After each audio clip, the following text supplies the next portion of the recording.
New York, big city of dreams. New York, big city of dreams.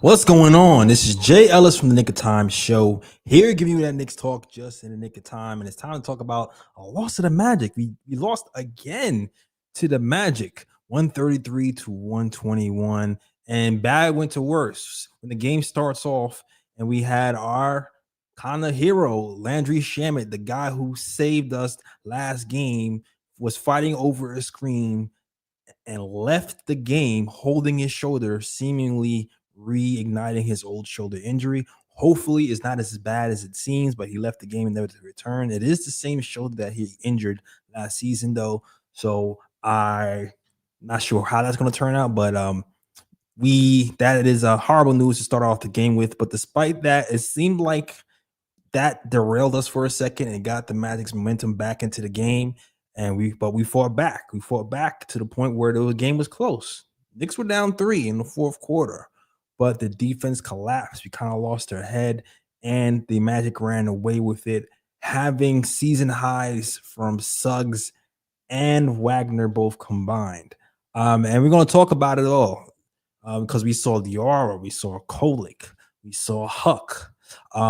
We saw Jalen Brunson have 30 points, 11 assists, but we also saw some bad defense, and we're going to break it down for you. But before we do, I'm going to introduce you to my guy, the Latin assassin, ESPN contributor, posting and toasting contributor, Bleacher Report contributor, my man, Lee Escobedo. What's good, Lee? Yo, my good dude, Jay Ellis. Great to be back. Start the show.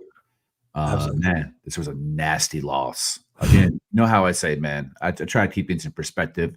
Don't get too high, don't get too low, but I'm actually going to unleash a little bit of that old school Latin assassin, Lee Escobedo anger on this show, because it's been a while since I've gotten a little emotional. I think tonight's the night. I agree with you, man. This is one of those losses that you're just like, ugh, it stings a little bit. And you know what? It's funny. I'm fighting myself getting emotional about this loss because, for one, you never want to lose to the same team twice. You want to come in with that spirit and vigor to beat them. But it's like, all right, cool. You're like, we are missing our best wing defender in OG Anunoby, but they're also missing their best player in Pablo. So when you put it that way, you're like, well, damn. Okay, still. So it's like you still feel like, even though we're missing something, we should have enough. But it's like, for me, alarm bells are ringing right now. They've kind of been ringing.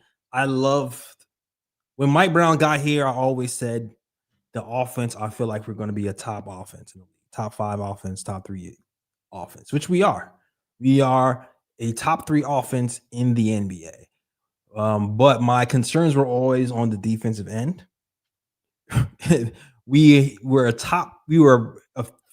15th in the NBA in defensive rating with OG in the lineup. So with OG out of the lineup, the man who had a plus 23 differential, the 4th best in the NBA, it seems like we're going to have to make up the difference somewhere, whether it be Mitchell Robinson play more minutes or other players stepping up. And so far, other players have not stepped up, and the defense is starting to crater in big moments.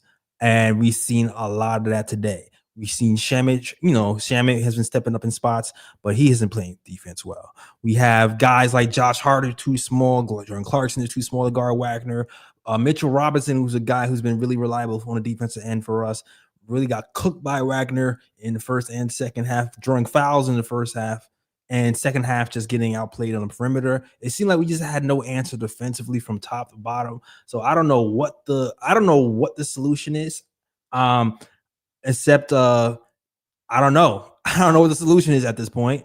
I feel like we are still a team that is small, and we might struggle with these taller teams unless we bring other guys along fast. And I know it seems doom and gloom right now, but that's when I'm looking at this team and the way it's currently constructed. I'm just like, we freaking need sides, because 6'10 Wagner wheeling and dealing and cooking us play after play.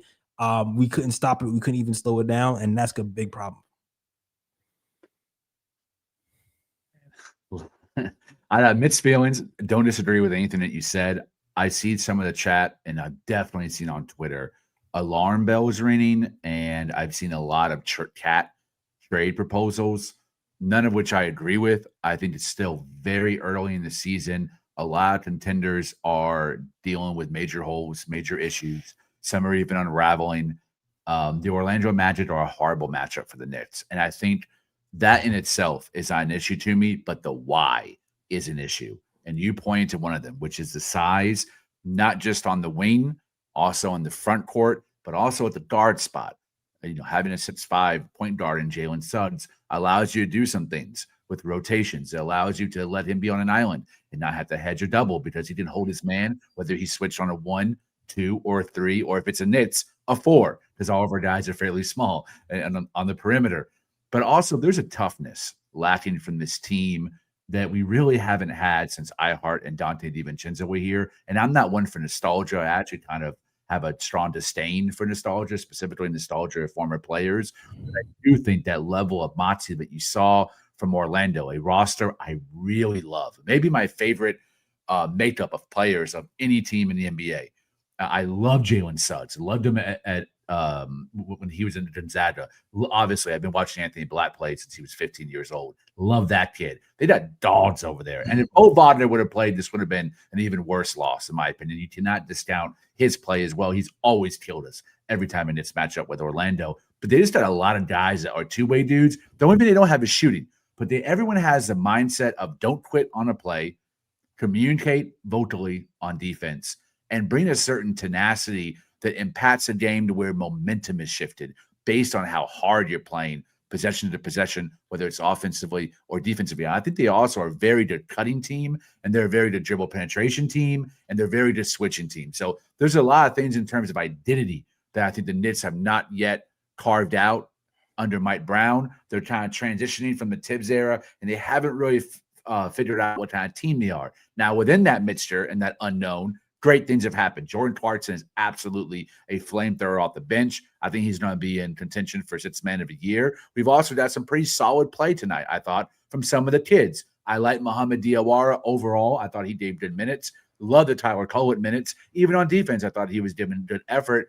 But then it's like the Mitchell Robinson minutes, the Karl-Anthony Towns minutes, it even sometimes Mikal Bridges in the second half were wildly disappointing. This was an anomaly game, I feel like, to some extent, because how often is Mitchell Robinson going to play like absolute ass? Yeah. Get cooked.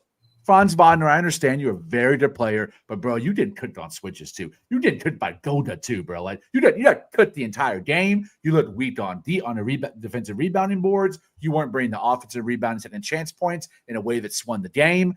I love the first 2 lobs in the first quarter, but after that, where the hell were you, bro? I have all of Twitter calling you MAGA Mitch right now. You got to show up and bring some of my heart and tenacity to your role. It's rare you look soft, and tonight you look super soft.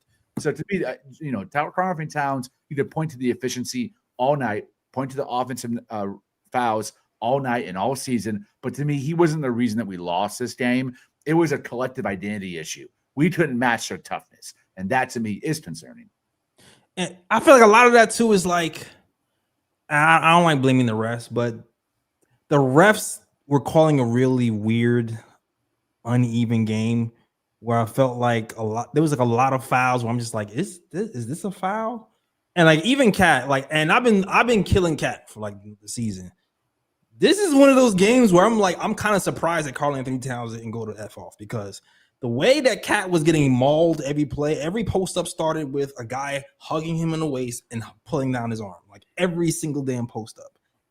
And even like the potential 4-point play in the corner was waved off as an offensive foul from Cat. And you look at the replay, Cat is getting pushed on a shot. So it's like I feel like the way the game was reffed, it kind of gave like a weird rhythm where it's like it allowed them to kind of be aggressive, and we couldn't really be all the way aggressive back. And I feel like it messed up our flow.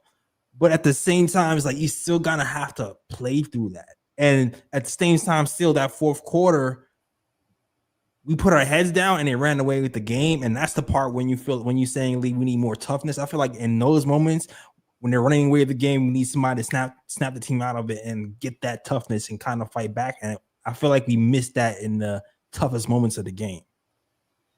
I agree 100%. And you would think with all these new voices, I mean, there's a coach for every player almost on that bench. The bench goes almost 3 rows back because there's so many people that they've hired around Mike Brown. You would think there's someone on that bench that has that voice. Chris Gent has been very vocal. There were multiple possessions in the second quarter. I saw 4 coaches. Once the young kids went in, they were all kind of consorting with each other about, you know, what are we doing on defense? Or what do you think about this? Should we put in Pacome right now? Are these minutes for Tyler Kolek? Damn it, where's the voice coming to actually get your head out your ass and play hard and play tough? Where's that voice? Because in my opinion, that should be Mike Brown.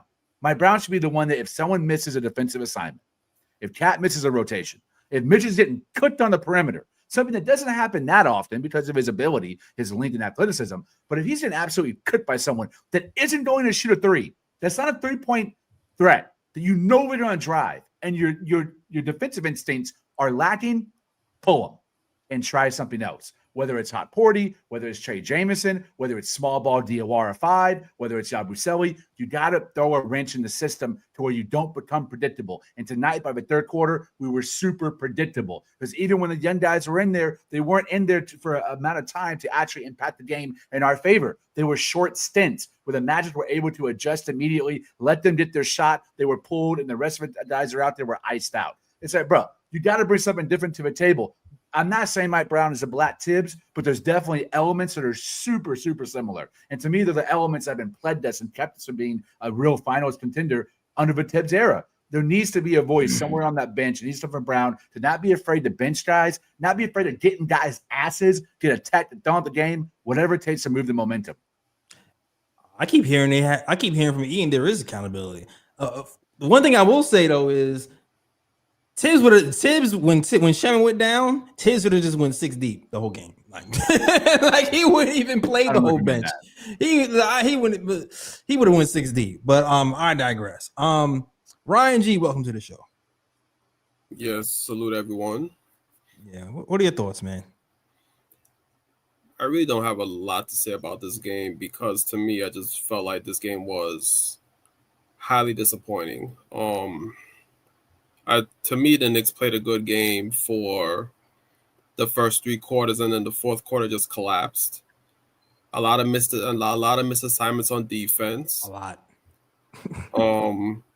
I think it all started when Black got away from Brunson, open 4-3 in that fourth quarter. I think the collapse started from there, and then stupid shots being taken because when the Knicks were down by 10.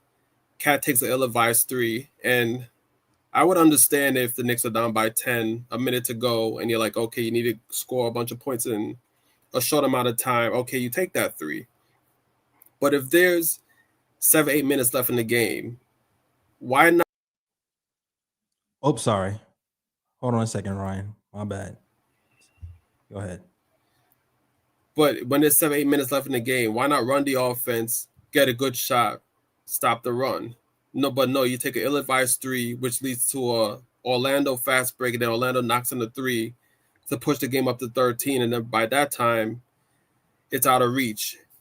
The backdoor cuts. The Knicks weren't guarding the backdoor cuts in pretty much all game. Isaac was killing them on the backdoor pretty much throughout the game, and there was a lot of miscommunication on defense, and it just was like a domino effect in that fourth quarter.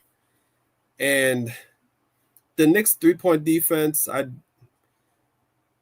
we know this is an issue with this team. Orlando shot 39% from 3, which is a pretty good rate, especially for a team that doesn't take a lot of threes and a team that's not known as a 3-point shooting team.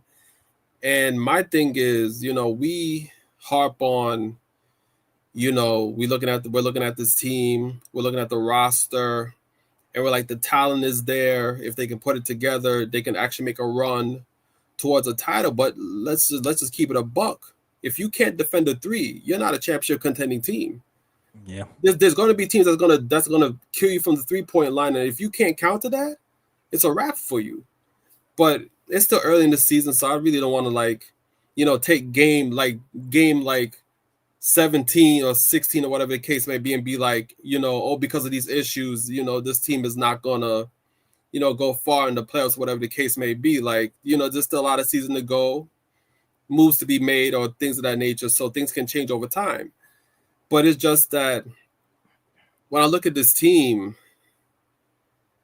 there's really a lot of concerns with this team, and Orlando's one of the teams that they're going to face, that they may face in the playoffs. And Orlando right now is just tougher. They have more guys that, that are longer, pause, that have the wingspan to bother you on the defensive side of the ball. They're deep. Franz Wagner, I mean, shoot, that he's going to probably get his first All-Star bid this season the way he's balling. Yeah. So it's like, and then on top of this, they did this without one of their best players, Pablo Banchero. So it's like, we need. You want to be high on this team, but watching them early in the season so far, it's tough to be extremely high on this team. Like there are issues that need to be fixed, and they need to be fixed fast. Yeah. Now I agree with you, Ryan. And listen, we are missing OG Anunoby, who would be guarding Wagner in these situations. Franz Wagner, right? But even with that being said, we still need another wing. And it's like, I have the stats up here talking about the opponent's 3-point shooting. The last time I talked about this, we were 22nd in the league. We've gone down, obviously, because now we are 27th in the league in opponents' 3-point shooting at 39%. We are 27th in the league in opponents' 3 points attempted at 39, and we are almost dead last in the league in opponents' 3 points made at 15.4. And if we can't guard our man one-on-one, it's a domino effect of bad defense, 3-point shooting. And despite how good our team has been playing and we have a winning record, even if they're struggling, look, I don't want to talk about Diawara right now. Me too. Diawara got his first real NBA minutes. Okay? Offensively, you can tell he was nervous as hell. He was jittery. He did not look anything like he did in preseason, right? Preseason, he looked more confident with his shot. He looked like he looked more sure of himself. Today's NBA game, he looked nervous. But at the same time, even with the nerves, I feel like he's managed to stop Wagner one-on-one defensively. Like with all the nerves, with the bad plus minus, because I think he's a -8. When he had to guard Wagner, he stopped him one-on-one. All right. Now, a couple of other times when I'm looking at him versus Wagner, he got a couple of fouls. When I'm looking at these fouls, I'm like, damn, did Wagner get the superstar Michael Jordan whistle all of a sudden? Like, what are these foul calls where we get to bump the defensive players and you get the foul? Like, I don't understand some of these fouls calls that's been made. And I kind of put him into the defensive what's the word?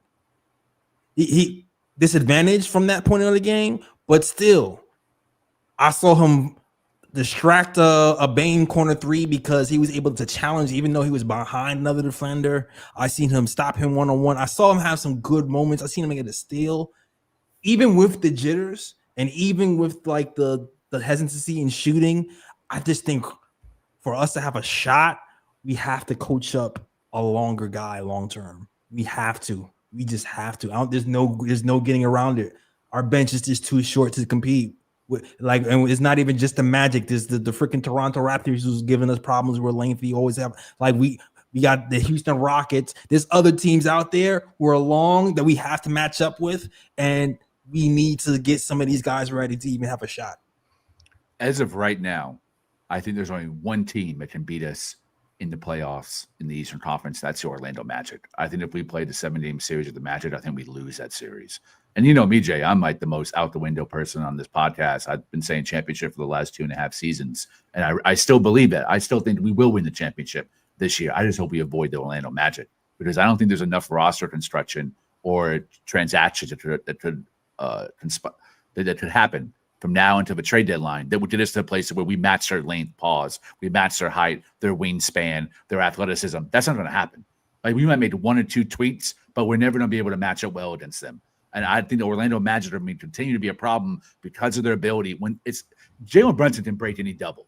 Like, they were doubling Jalen Brunson on it. A Orlando Magic double is different than any other double in the entire NBA because it's 2 massive, long, wings that are blitzing him and not just cutting off his shooting trajectory, but his passing trajectory too. So he ends up over dribbling, or it leads to a turnover or a bad pass where that's then telegraphed and they steal it there for transition points. But he said 11 assists. I'm sorry. Yeah, 11 assists though still. But go ahead. Yes. I'm sorry. And also the zone, which has not been, in my opinion, highly effective this year. I love that Mike Brown is using it, but we're a team that's not used to using a zone at all. And that zone has looked at times horrible, in my opinion. Tonight was in Dallas, not a 3-point shooting team. The zone still allowed them to hit threes. Max Christie went off. Tonight, we're not great at the zone. Orlando's not a great 3-point shooting team. Guys were still hitting threes and going off. To me, you also were, I think they scored over 60 points in the paint, and we're supposed to be one of the better teams in guarding the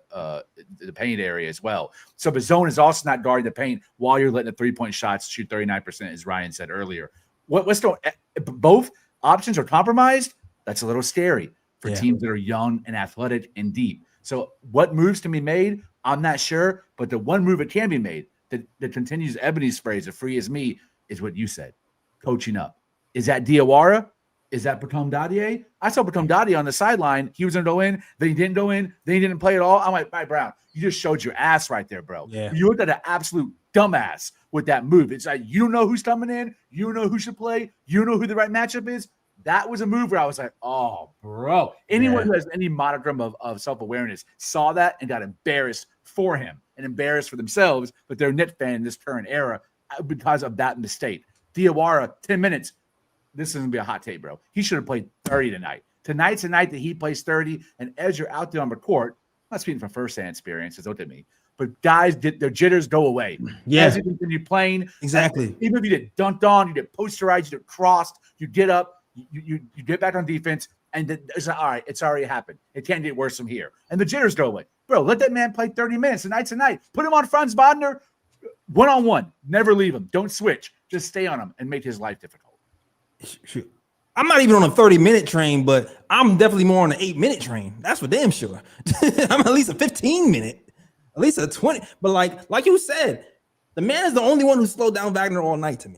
Like, even with his jittery, even with his 3 fouls, he's the only man who, even with the turnovers, like, he has to play through that, yo. He has to play through that for the sake of these matchups with the taller teams in the future.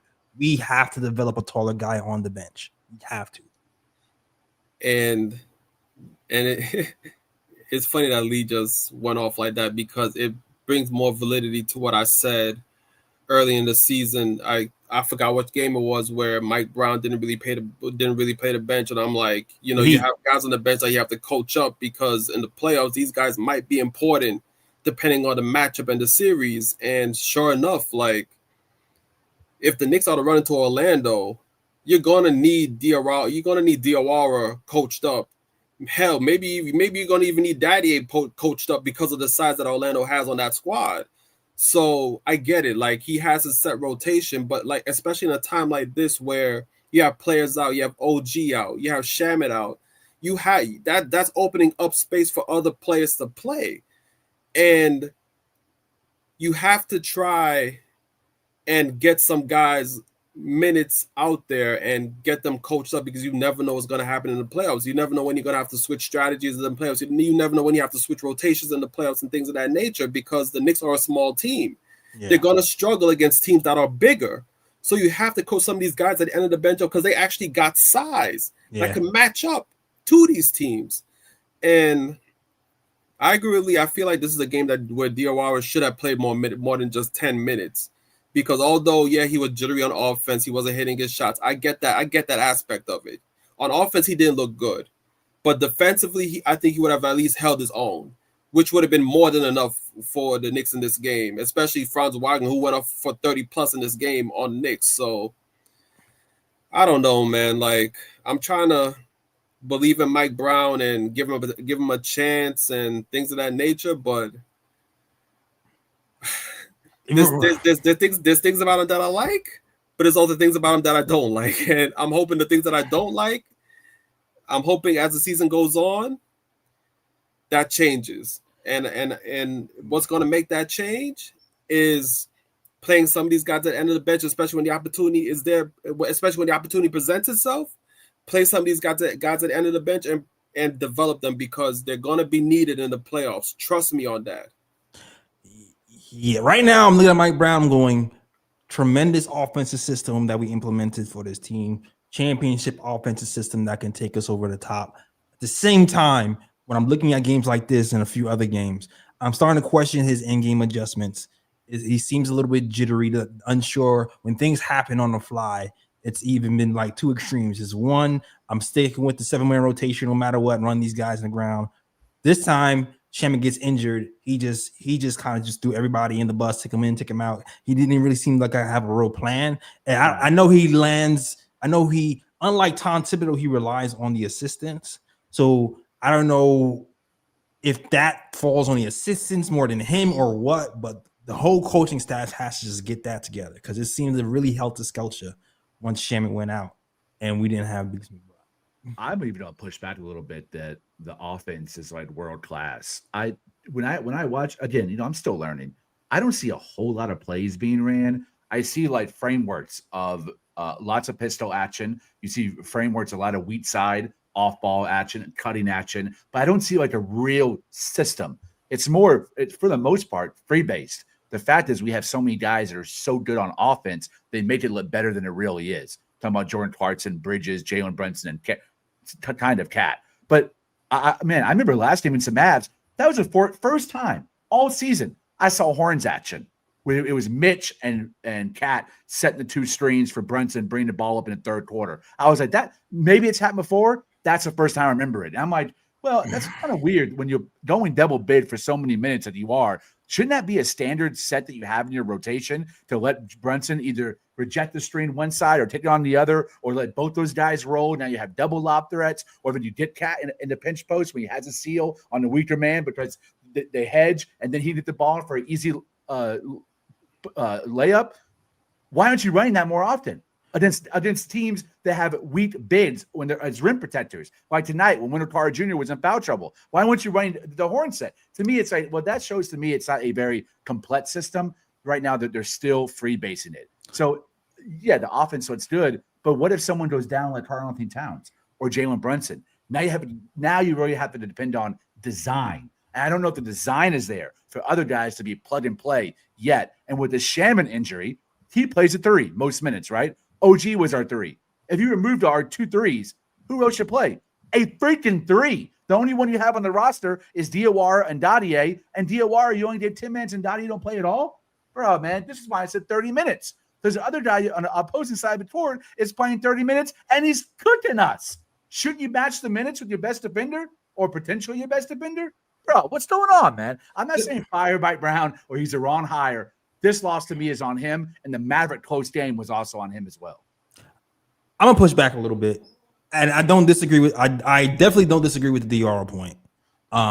Whether you use 30 minutes, 20 minutes, or wherever you want to finagle it, we both agree there should be more DOR minutes. Well, what I will push back on is how the offense has been elevated since Tom Thibodeau. From Tom Thibodeau, Mike Brown, I think that's just kind of obvious. Like, we're a top 3 offense right now. We're bottom 16 defense right now. We went from a team that doesn't pass to having wide open catch corner threes. Our passes per game have been top 5 in the NBA. So I feel like we have the offense has transformed. And when you lose your best player, for most teams, for maybe like 28 teams in the NBA, when you lose your best player, your team is going to suffer offensively. That's just what it is. No matter what the system, you're going to need a all NBA player to beat most teams in the NBA. So it's like, I do understand. I do push back on that. And the other part too, even with the horns action, there's going to be more plays and more sets added as the time goes on. This is still the first year with the team. Even actually, while he's back, I kind of talked about that before because I think you said he playing for Mike Brown, and he was saying there was plays that he added at the end of the year that weren't even there at the beginning of the year. And I think it's one of those things where it's like you learn the system first. Here's the framework of the system. Get that done. Once you start to get this better, then you add something else on. Then you add something else on. So you're not just throwing like the whole playbook in week one and saying remember it. So I think that's what's going to happen. I feel like we're going to see more horns actions and more wrinkles in the play as the season goes on. So I'm like I said before when he first got hired, I'm not really concerned long term about the offense. The Sacramento Kings had a number one offense with Mike Brown. My concern really was and always will be the defense. Agree with you on the defense. Sorry, I'm going to respond real quick, Ryan. Going to push back to the things that you talked about, crashing the corners and spacing the floor. That those are not plays; those are just like fundamentals. And we're checking so many more threes now than we were before. That to me is what's generating a great offense. Is we're putting the ball in our best players' hands and we're saying take the easiest shot possible instead of difficult mid ranges or difficult ISO opportunities. We're dribbling less, we're shooting more. That inadvertently, that's going to raise the floor of the offense. But to me, there's not a framework in place to where you can plug and play bench players to come in and take over the starters' roles, and it still runs at the same rate. When Brunson sits, the offense sputters. When OG's out, no one is able to produce his production and bring it back up. That's a system failure. That's because the plays are not being run at a consistent rate where guys know their spots and we know who the option 1, 2, or 3 is within that set. That's not happening yet. That's a problem to me. We're already, 15 games into the season? Horns, at the very least, should be something that's been implemented when you have a game that takes an advantage to you with your double bigs. And this was a game where I thought it should have been ran. I was just going to agree or disagree because I just feel like as time goes on, like you said, it's 15 games into the season. I think there's going to be more plays added as time goes on. Like it's first like you're laying the framework of what to do, and then we add plays as we go along. Now, if it gets to like game 60 and we're still playing one play in horn accent and that's it, then that's one thing. But I feel like right now it's too early, but like we need more offensive plays. The second.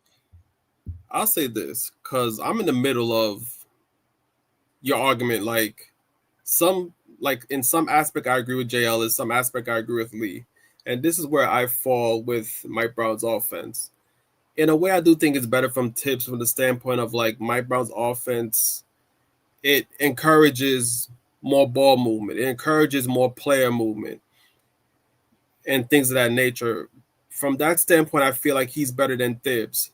Because Thibs runs a lot of isolation sets with his players, and he just puts the ball in his best player's hands. He's like, you know what?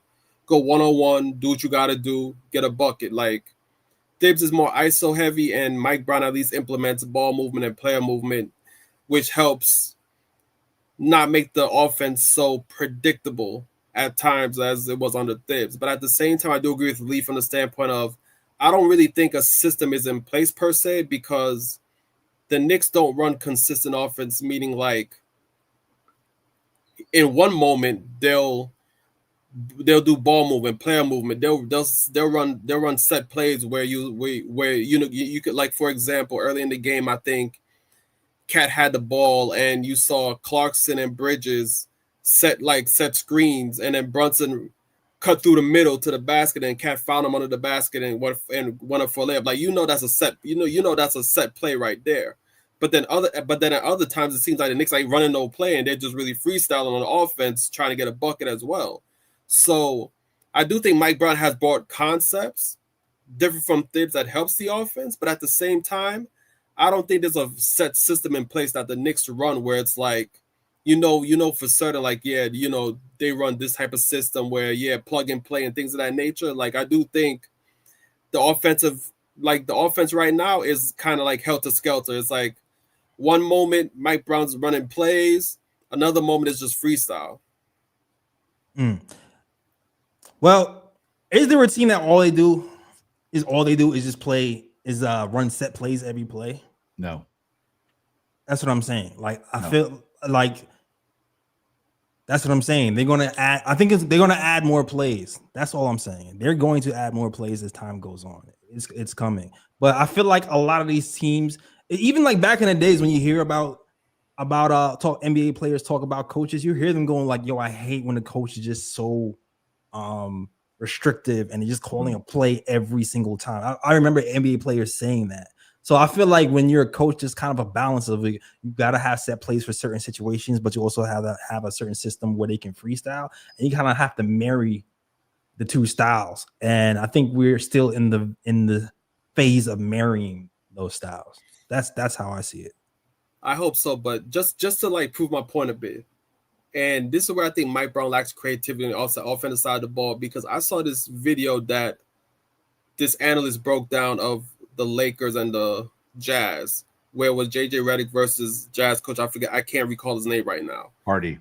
Yeah, Hardy, where both coaches were going at it. And for example, I think there was a play where JJ Redick ran where LaRavia set like a flare screen, and I think Rui Hachimura was like running off the screen, but like instead of like LaRavia like sticking by the screen, he dives to the basket and he has a defender on his back, and they pass him the ball and he goes for a layup.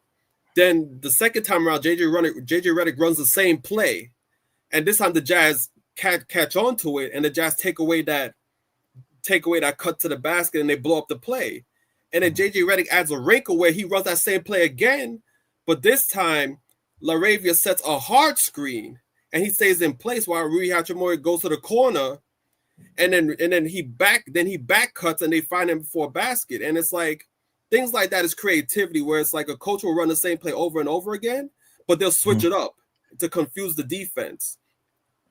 I haven't really seen Mike Brown do anything even remotely close to that so far for the Knicks. That, Ryan, you cut. Great example. And I think that's also runs to my point where I'm pushing back into what Jay's saying, because Freeland, you're right. No team runs nonstop plays. I mean, the last time I ever saw that was at Rick Carlisle, back when Rajon Rondo was a coach of the Mavs. They got into it because Carlisle was so a dictator with play calling. But Mike Brown is allowing the team to freelance when Brunson sits. That to me is where the issue is. These type of these cut plays that Ryan's talking about, where these screens are allowing for an off-ball player to score him a catch, those are good to have as a system, a framework when the bench is in. And the bench, far too often, from my perspective, you see Deuce freelancing, you see Jordan Clark's freelancing, you see Josh Hart freelancing, when in reality, when Brunson is sitting, their offense should be able to be fortified by 4 to 5 plays that have various wrinkles to them, and various options to them, as Ryan talked about, that allow guys to feel like, not only am I going to get a shot, it's going to be one that's within my bag and one of my good spaces on the floor. They're going to be high efficiency. And if they double, I know who I'm going to get to, because there's constant movement happening off ball with cutters or someone trying to get a steal in the paint for a lob. That's not happening. You see the freelancing with Brunson, but you also see it with the bench. It's like the bench is where the ones that should be more structured with an offense. You don't even have a real playmaker out there outside of Mikal Bridges. I'm going to push back again. It's nice. That's nice that the Lakers are doing that. But also, you have to remember, how long has their coach been there? How long has that team been there? How long have they learned that system? They're building on a system from a year ago. And then you can add more wrinkles as you go along. We are still 15 games in. So it's to have a fourth and fifth option for a set play in place when Cat still isn't even comfortable with the framework system yet, I feel like it's a little bit early. That's all I'm saying. Like, I feel like that will come in time. I'm not, like I said before, I am not worried, and I'm not even saying it's going to come at the same level as JJ Redick. I just know the playbook as it is today is not going to be the playbook as it is game 82. It's going to expand. That's all I'm saying. I'm not worried about neophyte young guys like Diawara or Patom Dadier missing a rotation, or even Hot Porty. Hell, even Yabu Seli. To me, he's been playing that tight 7-8 man rotation. All those guys should be able to run any play at any time with each other, and you don't see it consistently. Even when Jalen Brunson is sitting and Jordan Clarkson's running the offense, or ostensibly Mikal Bridges is running the offense, you're not. It's more freelancing. Why not just have, at this point, 15 games in the season, 5 plays that we can say, damn, have you noticed how these 5 plays are getting tighter every game? What 5 plays are we pointing to? What are the 5 plays right now that Mike Brown is running every game? I'm not advanced enough and have enough understanding to say, here's at least 3 of them. I don't know. It's been very varied. It's been very up and down, enough to where I'm like, there needs to be more. at this point in the season, at least with that 7-man tight rotation of guys that have like 7 or 8 seasons plus under their belt. They should be able to be running some structured, organized offense. We could agree to disagree there because we just kind of go in circles at this point. So we could just move on. And we could just talk about Karl-Anthony Towns because I feel like that's the big Masua. Yeah. That's what everybody wants to talk about right now. That's what the chat is talking about, Cat, right now. Knicks have a top 3 offense in the league. This is with Karl-Anthony Towns having his worst offensive output of the season so far, of his career so far. He has been shooting in the 30s when it comes to 3-point shooting in general. And I think 31% from 3, I'm going off of memory, and 42% from the field this season, both career lows. And you can see he's been actually playing way better at home than away. The away games are where we're losing most of our games, and home is not a surprise where he's playing better. 46% he's shooting at home, 36% he's shooting away. 39% from 3 at home, which is around his career average. 17% on the road is woof. Woof. And he's averaging 24 points per game at home and only 17 points per game on the road. This is one of those games where it's like, man, we have Jalen Brunson cooking. We need Cat to cook too to get over the hump. Usually what you'll see is when you're on the road, your stars usually kind of show up. And usually the role players are kind of fluctuate on the road. Like, they don't play as good on the road. But what's happening right now is Jalen Brunson is the only one showing up. So for us to beat some of these teams on the road, Karl-Anthony Towns, the guy who's making what 60K a year, the guy we traded Julius Randle for and Dante DiVincenzo for, that guy, he has to show up and be able to put it down on the offensive end and the defensive end. And honestly, today I didn't like what I saw in general.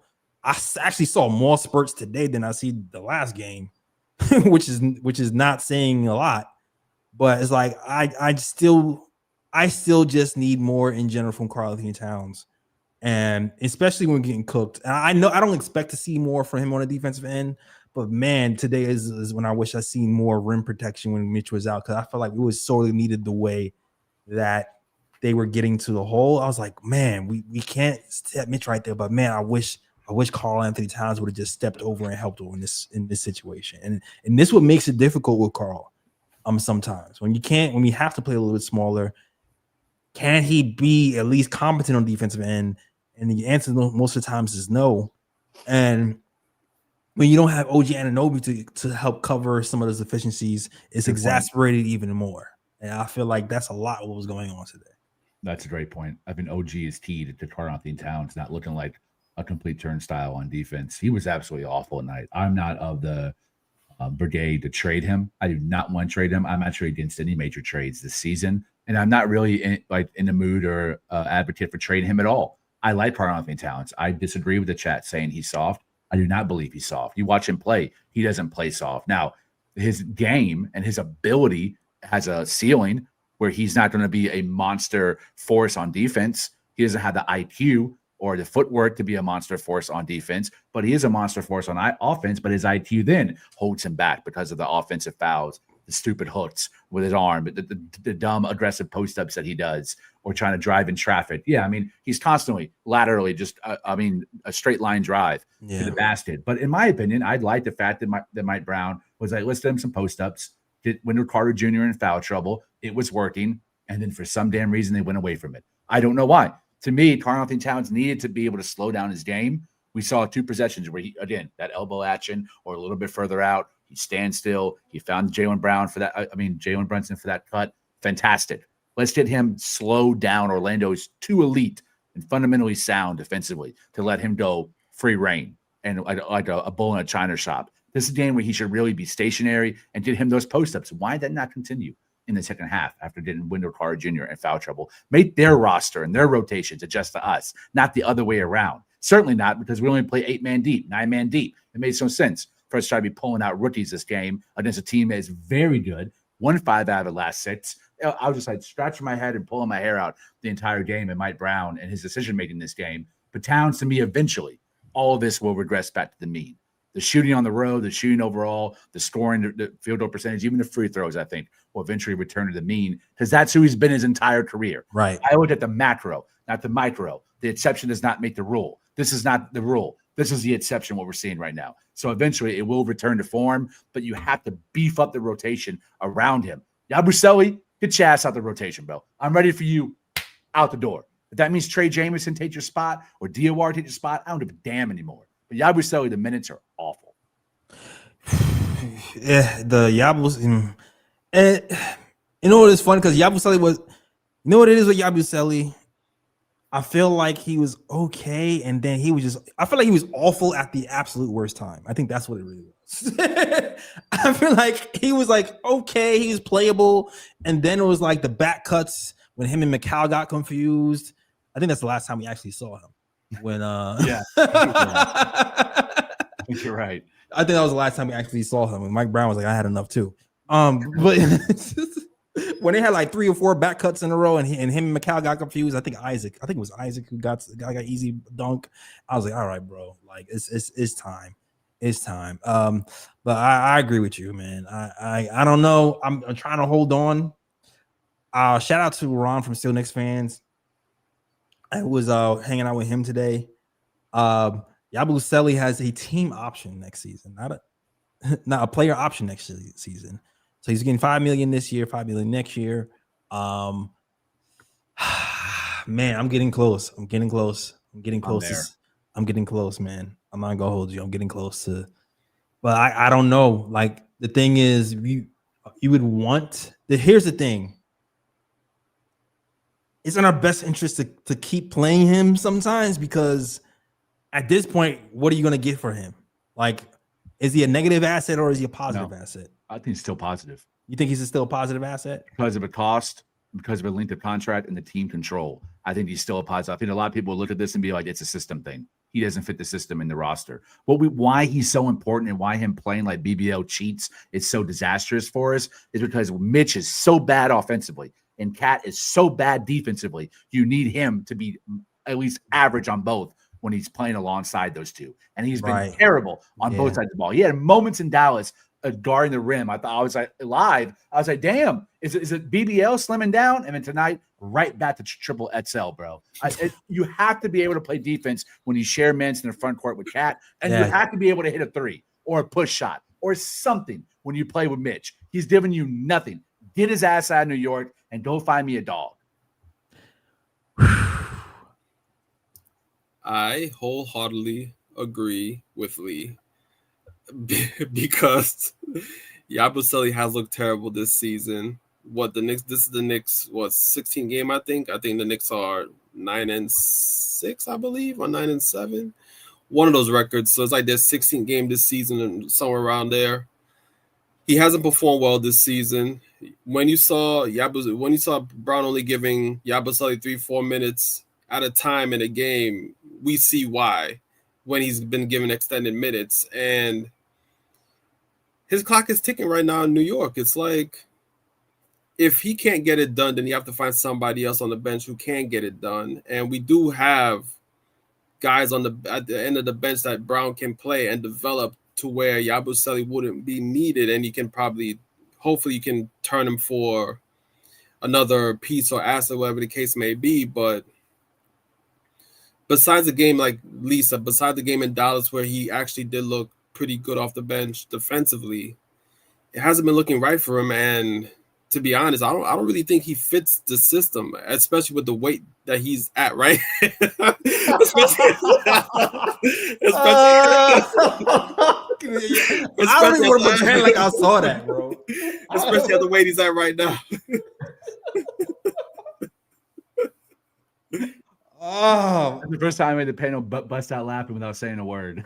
Oh, man. Oh my god. The BBL is BBLing. Big time. Kardashians. Gross. Oh my gosh. Man, at this point, I don't blame anybody who thinks that because it's been a struggle watching him play basketball. I'm not even gonna hold you. It just really has, and it's like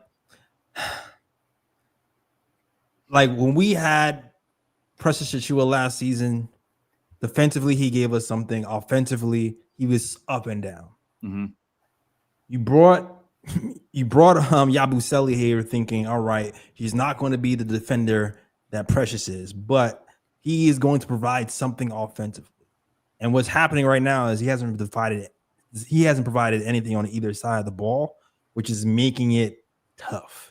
And like in my brain, I'm just like, I keep hearing Mike Brown saying it's going to take Yabu Seli and Cat longer because they have to learn every position. I keep trying to be patient and think about those words when it comes to both of them. Actually, like, all right, how many games is it? Can I spaz now? No, okay. So that's the only thing that's keeping me from like jumping off the edge right now is that. But I'm getting close. I'm not with y'all yet. But like how y'all around the corner now, I'm still like, halfway down the block. I'm getting this way now because Leon Rose has always shown an affinity to pull the trigger before anybody else. He likes making trades before the dust settles. He wants to be that first domino. He's done it with Mikal Bridges, throughout Josh Hart. Always, he wants to be first. He has that guy, and he negotiates very early until the table is set to where he feels like he has leverage, and he pulls the trigger for the deal. So to me, it's just going to hurt. I think wherever Yabu Seli goes, he'll probably actually play better there than he does with us. But it's his fault for coming into camp fat. Out of shape. Mm-hmm. That is your fault, bro. That's no one else's fault. You choose to pick up that food and put it in your mouth. Put the cake down. Put the cheesecake down, put the pizza down, put the hot dog down, put the double cheeked up down, bro. Whatever you're eating, stop eating all of it. Get on the treadmill, get your ass in game shape. He's not taking this seriously. So to me, this is a championship window. Go get me a dog that will take this seriously. I don't care if he has a worse reputation. I don't care if he's an inch shorter, because that role that Yabu Seli is playing right now is crucial to winning a chip. He's the only linked pause we have on the bench. If he's not playing well, bro, we got nothing. 10 minutes of Diawara is a season high. We got no length on the bench. We gotta go find somebody that get me 12 inches, bro. Pause. I gotta find Oh man, that was crazy. That was crazy. that was crazy. When you gotta make a point, you gotta make a point, bro. I don't care who it is. Go get me someone who can. And you know what Leon Rose likes? He likes guys who can play multiple positions, and he likes guys who have playoff experience. So that's a finite group of either free agents or waiver wire options or low cost trades. It's probably going to cost that Wizards pick, Kolek, Dadier, one of the kids, a swap. Do it. You're in the championship window. Don't let that window slam shut. Go get me a dog. For what? Though that's the thing. Like, it's easy to. We don't have the bread, bro. I understand. We do. Homie came here out of shape, fat, on a damn near contract year. Like, it's dumb to come over here out of weight with your extra BBL hanging out the side of your butt. Like, it's dumb to do that right now when we're in a championship window and you're not even guaranteed minutes. You're supposed to be one of the main signings, and you're putting yourself out of rotation. Like, it's coming to a point where it's like, all right, if you get benched, you just play the Diawara your minutes, and no one's gonna bat an eye. Nobody. So, like, I agree with you, Lee. I agree with you. That is his fault. I don't care what you did with the 76ers, because what the word out is he came to the 76ers out of shape and played himself in shape as the season went on. But you are not in Philly no more, brother. You in New York. You in Broadway. We have championship aspirations, and you got to be serious. If you're not serious, you gotta get the hell out, man. I feel you on that. I feel you on that. I don't need nobody's too lit for New York who don't want to do sit-ups and push-ups, who can't say no to cheeseburger. I don't need any of that. Like, if you're not serious, I'm with you. But like, clock is ticking. The clock is ticking. I'm even if there's no trade. Listen, man, Diawara, Pacome, somebody.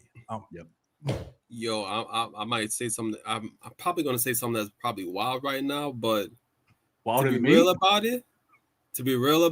Nothing wilder than 12 inches. The way Yabu Seli's been playing, I'm gonna be real about it. I would have rather Precious on this team. Yo. And here's why. because with Precious, you at least know he's gonna get defense. He's gonna at least play defense. And I think in Mike Brown's system, especially with him wanting the Knicks play at a faster pace, at least with Precious, Precious is gonna run the floor as well. So to be honest, like if seeing the way Yabu Seli's playing, I wouldn't have minded if Knicks had Precious or Chua rather than go get Yabu Seli. Be honest with what he's producing at the moment. No argument. I feel you, man, but I love Precious. I love Precious when he was here. Precious is a regular. Everybody talk about Julius Randle. Precious is a regular season performer to me, bro. Yeah. He's a regular season. He'll be good. He'll have a few double doubles. Look good during the season. The bright lights are on in the playoffs, and he's left open for three. What is he gonna do? He's gonna brick it, or he's not gonna shoot it at all. And so it's like yes, he's better than Yabu Seli. Today as constructed, he's better than Yabu Seli. But long term, I still feel like we're gonna need something else outside of Precious to get us over the hump. I definitely agree with that as well. Yeah. Ah, man. Shout out. Oh, we need a super chat. Just to freaking lift our damn spirits today, damn it.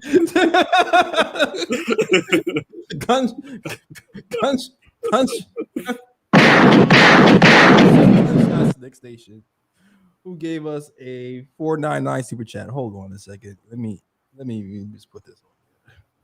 Shout out Knicks Nation who gives us a 499 super chat. Shout out to you, brother. I actually was kicking it with him on Ron's show. He said, "Yo, big shout out to Suggs 3's hairline." Yep, I'm petty tonight. Good show, my brother. One love. Appreciate you, man. Appreciate you. Nah, for real though. Like you check dude's head. Dude's head look like it got 3 different shades. To be real about it. Man, people talk about Jalen Brunson flopping, dog. Suggs flop game is diabolical, bro. Suggs plays defense.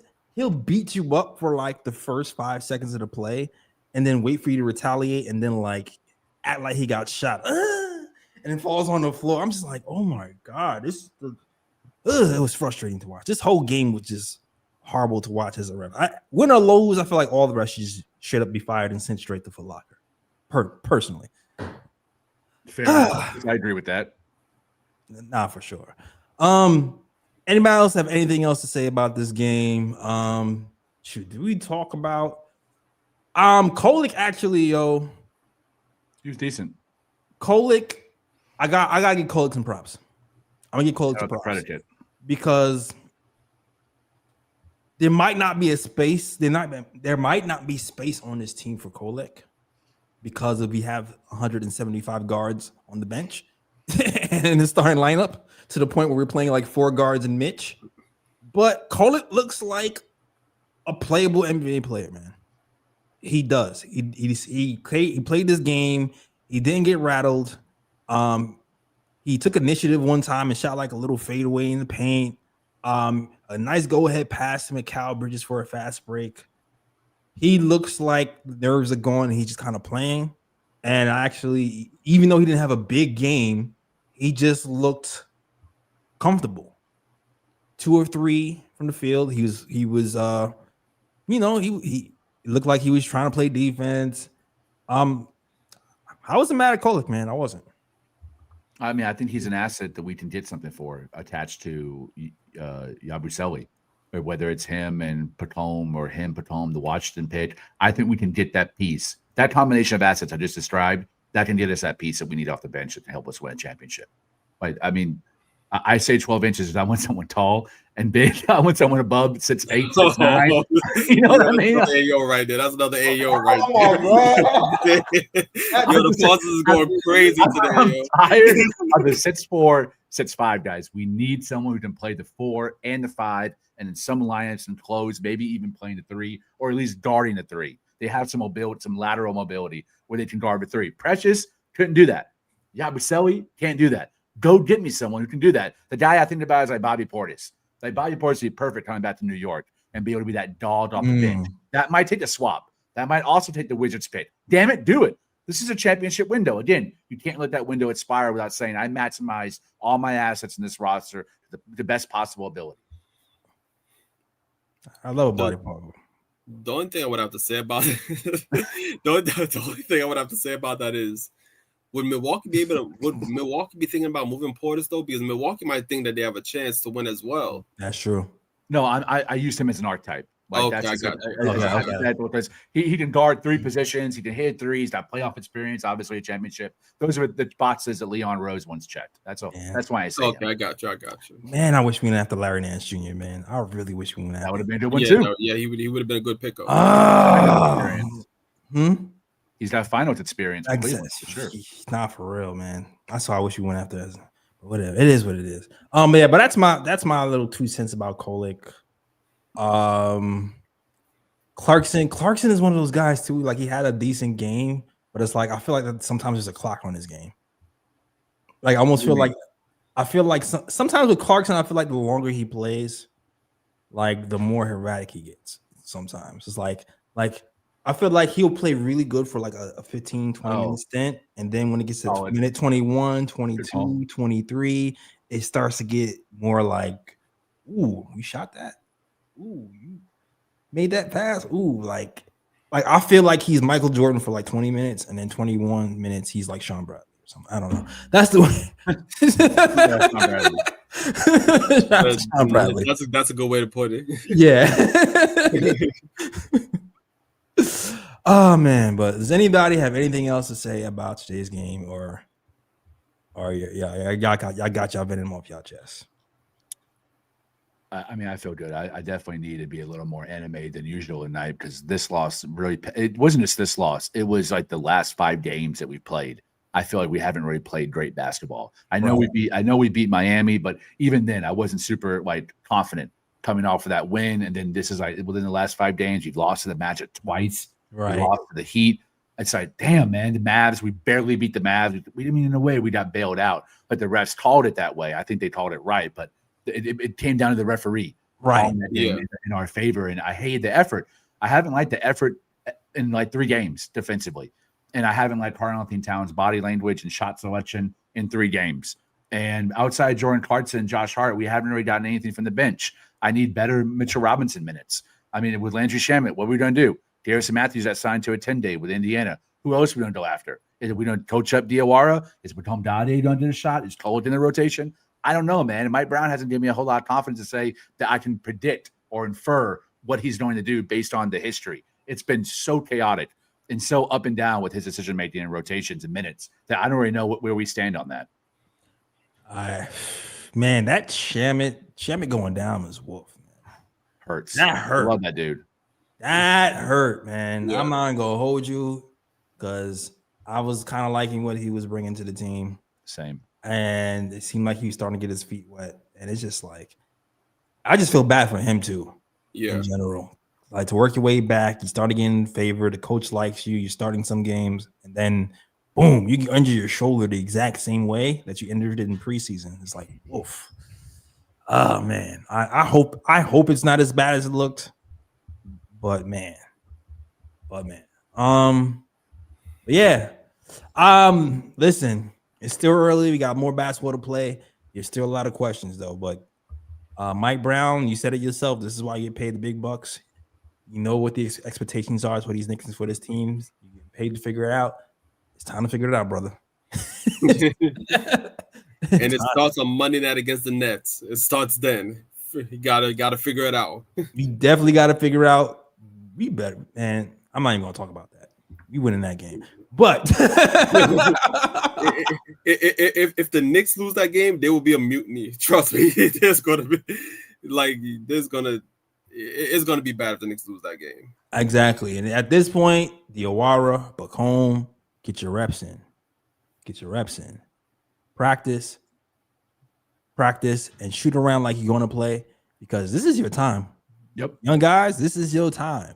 If there was ever a time, even when OG comes back, even when if there was ever a time for you to be ready to contribute to a team in the championship season, this is your time. You're going to get a shot. So this is your time. Take it seriously. Diawara, you got nothing to lose, man. Keep playing defense. And trust your offense. Watch the tape of you in preseason to know, like, this is what I look like when I'm confident.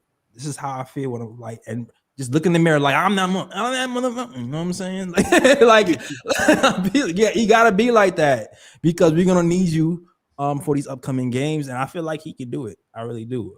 I just need him to see it himself. I need the coach to coach him up. So I'm get ready for you. I need you guys to step up. That's Jay, it. you know what? Last year I had a hot take to start Shamet. I liked that Mike Brown actually did that, and he has been starting Shamet. But with Shamet injured, it's not time for Josh Hart. It's not time for Jordan Clarkson. I think Diawaras should be the new starter. I already knew where you was going. Start him. And if the first 4 minutes, what you see isn't what you want, okay, pull him and then start the rotations that you're used to off the bench. But I think he should start because he gives you what Shamet gave you, which is defense. Even as I told Ryan, it's good even when it's on accident. He just happens to be in the right place at the right time because he has good instincts. So play the passing lanes, get steals, push it out in transition, and if you're open, shoot that thing, man. I want to see at least 1 or 2 3-point attempts a game.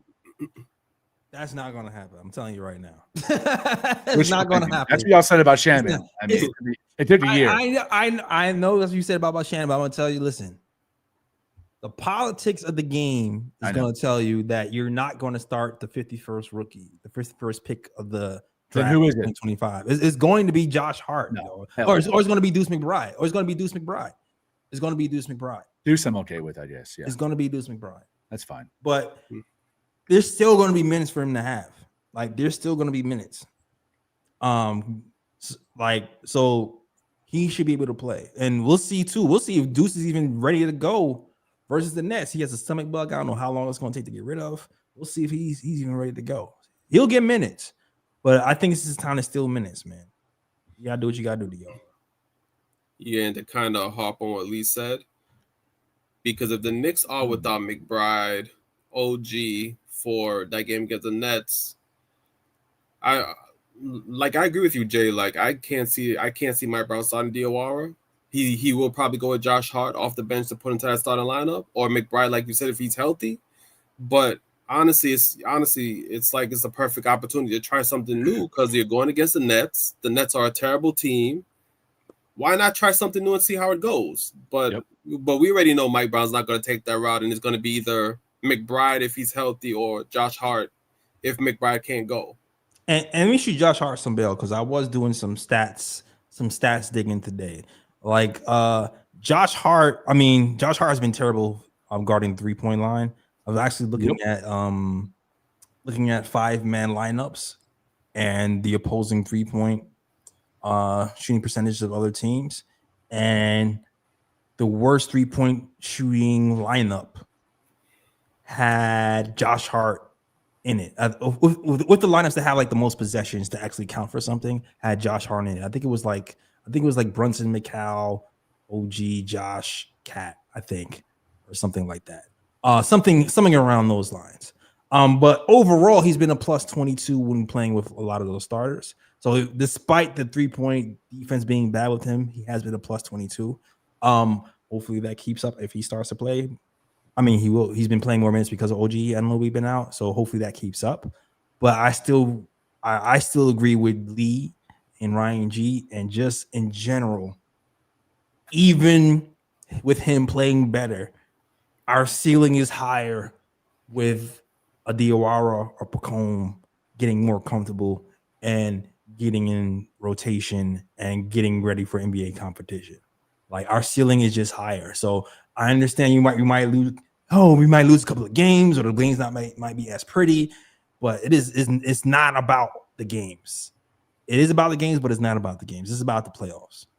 It's about the end. So let them take their little bumps and nicks now. We still gonna make the playoffs, and we have to get them comfortable for later on. All right. Anything else you guys want to mention? No. Good on my side. Yo, any bro picks? I already know Ryan G got bro picks. I seen to some stuff. So if I seen to do some stuff, I know you seen to do some stuff. Yeah, I saw a couple. First bro pick goes to Scotty Barnes because I get it, trolling on the court is that's something that a lot of NBA players do, when they get in the best of another player, you troll them and things of that nature. And I feel like I know where it's coming from too. But so the Sixers versus the Raptors. So there was a play where Scotty Barnes, I believe it was a steal, and Scotty Barnes pretty much had a straight line to the basket. Nobody was in front of him, and Jared McCain was kind of like trailing him on the play. So as Scotty Barnes is going to the basket, he blows a kiss at Jared McCain and dunks the ball. And I think I know where that. I think I know where it's coming from, because if you've seen Jared McCain's one of his TikTok videos, which is another broad pick, but my dude was basically twerking to Lizzo, so it's understandable that Scotty Barnes, when he was driving to the basket and saw Jared McCain, he blew him a kiss as he was going up for the dunk. So, so I guess he called that a double bro. Okay, bruh.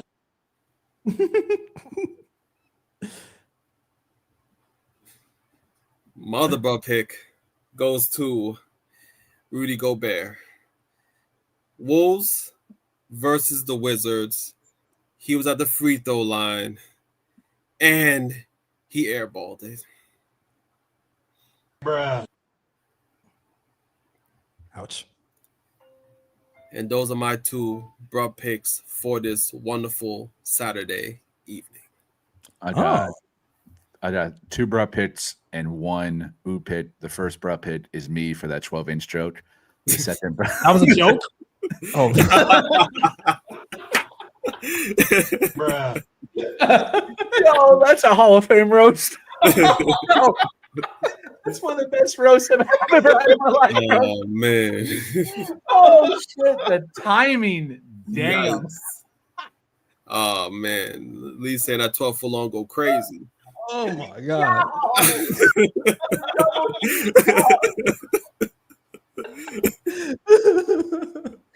I'm crying, bro. That got me good, dude. Damn. Oh. My second bro picked Julius Randle, man. The damn Minnesota Timberwolves had the lead against the Phoenix Suns last night. They lost it, and the Suns won in mini. Julius Randle trying to hit the game winner air ball, brick the three off the backboard. I was like, look, man, Cat might be bad, but the Julius Randle experience is over. Thank God. I never want to go back to that ever again. And then my pick, shout out Dink Pate, man, my main man here from Dallas, Texas. My boy Dink Pate put up some solid stats. Uh-oh. It's not just the 15 points a game that he's averaging, or the 4 rebounds, or the 3 assists, or the 2 turnovers, which is pretty solid for first year in Westchester. It's the 41% from 3. Okay. 41% on 7 attempts a game. Damn. Hey, what? Yes. On 7 attempts, he's hitting 41% from 3. So that was a big knock on him. That's why he didn't get drafted, and we were able to sign him. I hope that we are able to retain him and have him on the roster next year, maybe a 2-way or something else. But very impressed with my main man, Dink. That makes you want to tune into a Westchester game. Shout out my boy, Dink Pate. Hold on a second. How tall is Dink Pate again? 6'8". Call him up. I'm telling you, 7 attempts, 41%. 6'8" point guard. Call him up. He's playing point guard right now. He's playing point guard on Westchester. He's He's playing wing. He's playing more off guard, but he is playing guard. Okay. Call him up, Leon. Call him up, Leon. Oh man, you remember back in the day we had mad wings. We were like, damn it, why do we have so many wings? Like RJ's rookie year. It was like we had like mad 6'8" people. Like Marcus Morris time. Yeah. Do you remember Lee? Do you remember that? Remember that Knicks Nation? Bobby Portis, Randall, Marcus Morris. Yeah. RJ, Elfrid Payton. Not Elfrid. Reggie Bullock. Not Reggie Bullock, but I forgot who they were. But I kind of wishing we had more of those these days. We got made fun of because it's like Knicks don't have a real center; they just have a bunch of wings. Like, yeah, that was the era. Yeah. That era. Yeah, I kind of wish we had more wings now. Now the Knicks have a bunch of guards. Yeah. What's crazy, Jay? We have 2 on the bench. Well, actually, yeah, we do have 2. Yeah, we do. Yeah. Yeah, 2 on the bench. They just don't get burned. Just don't get burned. Well, we'll see. You gotta get ready now. All right, yo. Oh man, that's the show. That's right, Lance Thomas. That's right. Thanks for reminding me. Yeah, Lance Thomas is one. Lance Thomas. Yes, Captain Lance. Oh man, once a Knick, always a Knick. With the plantar fasciitis. Yeah, I remember that. All right, that's the show. Thank you guys for watching. Lee, let them know they can find you, man. On Twitter at _Leescobedo, LEEESCOBEDO, book club. It's been a while. The Night of Baba Yaga, Japanese translated book by Akira Otani. Extremely violent, awesome. What's the term for the Japanese mafia? I know what you're talking about. Is it Yakuza? Yeah, Yakuza. Like that. Yes, it's about a woman who is captured to be the bodyguard for a Yakuza general's daughter, and they end up falling in love and end up turning on the Yakuza, and they kill all of them. That's not spoilers because the action, the description is so good. She writes video game strips, and this is her first novel. And I picked it up on a whim, and it's been incredibly awesome. Super descriptive, violent battles, which I love. It's almost like reading an anime. It just runs so good. So yeah, The Night of the Baba Yaga. If you know about the Baba Yaga Russian myth about the witch, her name is Akira Otani. Very awesome book, like 100 pages. I read it in one sitting. So good. $5 on eBay. Oh, cool. All right, sounds cool. All right, Ryan G. Let them know they can find you. You can find me on Twitter at RyanGKOT. You can also find me on Instagram at Sir G is chilling. Sir G is chilling. That's SIRG is CHILLIN. All right. You can find me at the KOT Show on Twitter, the Knick Time Show on Instagram, and the Knick Time Show on Facebook as well. All right. Also, SoundCloud, iTunes, Google Play, and Stitcher. That is the show. Oh, wait. TikTok is coming, damn it. I'm telling you it is. That is the show. Thank you guys for watching. And as always, shout out the World Wide West. Everywhere we go, we leave a worldwide mess. It's a mess out here in these Knick streets. That's the show. We out here. See you next game. Peace. New York, big city of dreams. New York, big city of dreams.